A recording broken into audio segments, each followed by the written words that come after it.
Guys, not only am I going to be doing an unveiling of the Aries Cerat gear that we have here today, I'm going to tell you about a major goof that I made in the unboxing and the setup of this.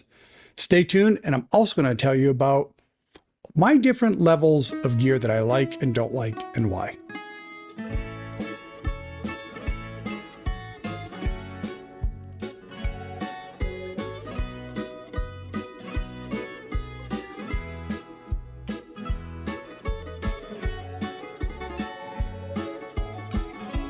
Guys, I'm Michael, the Greek Audio Geek. Thank you for joining me today. I'm going to do a video that's sort of like an unboxing and unveiling of the Aries Cerat stuff.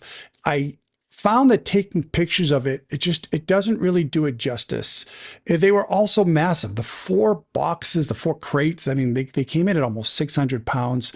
A huge shout out and thank you to Josh from Believe High Fidelity, amazing dealer. He made this all possible. He's right outside of Austin in Hutto, Texas. So Josh, thank you. Also, Josh, thank you for not laughing at me. So let me cut right into the chase. Here is the major blunder I made.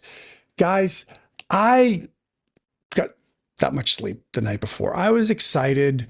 I literally was up every minute. Is it time? Is it time? Is it time? And so when Josh showed up, I was mixed and matched with the tiredness along with the excitement and kind of almost being a little overwhelmed. I mean, these things were huge. And so we brought everything in. Thank you to the help of Josh, especially Mrs. Greek. She's been helping with my neck and everything. Yes, I put her to work. But you're going to see all this in the video. You're going to see the unboxing, all that. But I was so out of it. I've done something I've never done in my entire life. Not only did I blunder, I made multiple blunders. So I'm here to share honestly with you guys. I'm not perfect. Guys, we turned it on. I'm like, that sounds out of phase. And Josh checks the speaker wire. He's like, yeah, one of your speakers, you wired out of phase, your speaker cables. One of them, we didn't have sound coming out of the left channel. And oh, well, we had put the cable, one of the RCAs reversed in the wrong place. So it was funny. It was embarrassing. It was silly. It was dumb. It happens. Nobody's perfect. Of course, it was all in a way that nothing happened to the gear and equipment. But here's what I also want to talk about today. I want to tell you a little bit before I get into the video of the bringing it in, the taking it out of the crates, the installing it and all that stuff. I want to tell you a little bit about my, I don't want to say it a rating scale, but how I look at gear and how I like gear. And I have a couple of different ways. Of course, you know, I always have a massive asterisk, but this is my ear and my system. You very well will like something different, and that's okay. Never take my word for anything. Never take any reviewer or anybody's word or any forum. Go listen for yourself, okay? But I kind of categorize gear as really crappy. There's a lot of really crappy stuff out there. Just okay. From just okay, we move into pretty good. From pretty good, there's a much smaller area of very, very good. And there's a lot of really good gear out there, guys. I love really good gear. But there is also just that sliver that goes from very, very good to special and magical. And for me, the difference is this.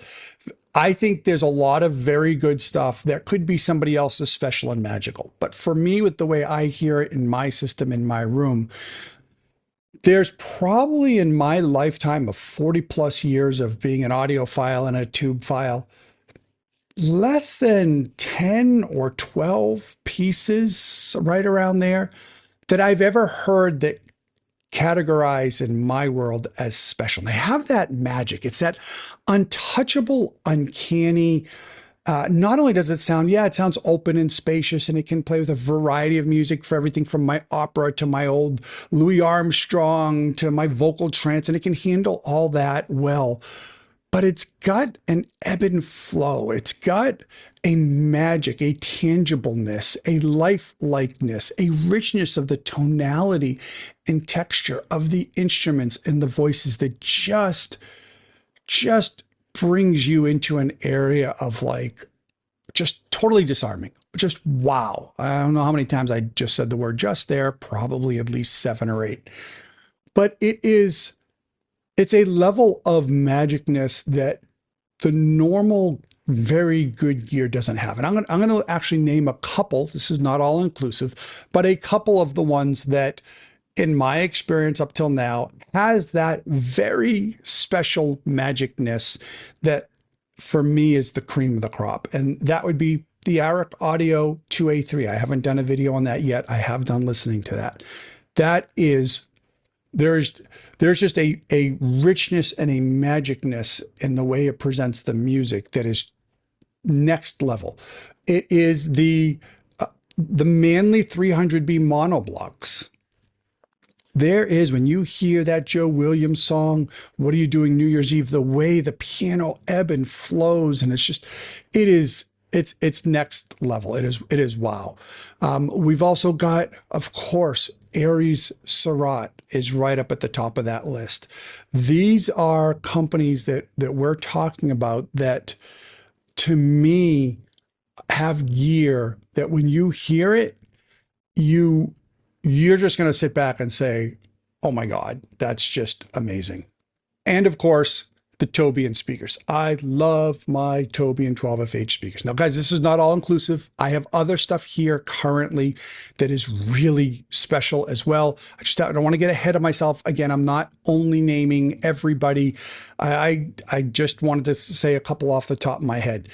It's magic. And that's what the pursuit of this is for me. It's that magic. It's that love. It's that passion that brings the music to a next level. Yeah, we get a lot of people online. They're like, well, I love this one when people say, you don't need to spend more than $1,000. It's diminishing returns. Anything above that isn't really much better. Oh, okay. If you believe that, more power to you. If you are happy with your single mono Bluetooth speaker and you think that is high-end audio, I'm not here to knock it. That's awesome.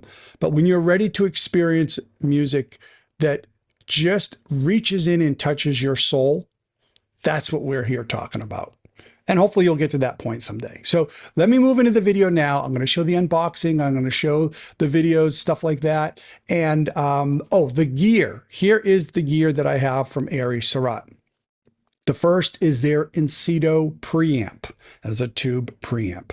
The second is their Helena DAC. That is a tube DAC.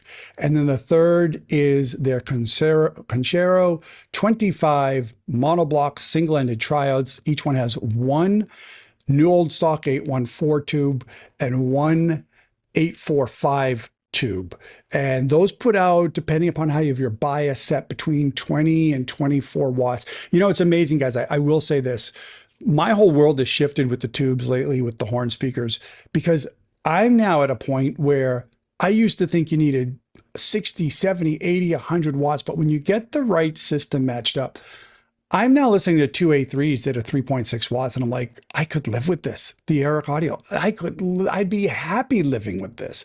The 1.6 watt Dennis had 45 tubes. It's amazing how much it pushes out beyond its weight. Oh, and I thought of another one that I didn't mean to leave out. The Finale Triode 300B. Wow. That is up there. That's the one that you see in my pictures of the beautiful Altec green. Love that amp, that integrated. That's up there as well with them in the very special category. So yeah, I'm at the point now where I was like, wow, 8 watt 300B 300B tube amps to me are like high power. So the 20 watts that I'm getting out of the Conceros they're blowing me out of the house. They've got so much power. So it's amazing how during your journey, it's all relative. So I know this was a completely discombobulated video. I'm shooting this. It's only 6:40 in the morning right now. Another night of lack of sleep with my neck, but I just wanted to shoot this out. I wanted to do a retake and let you know what's coming up in this video. I hope you enjoy it, and leave me comments down below. What gear are you using? What do you like? Are you tubes? Are you solid state? Guys, there's no right or wrong. As long as you love it, it's the best gear in the world. All right, watch this and let me know what you think.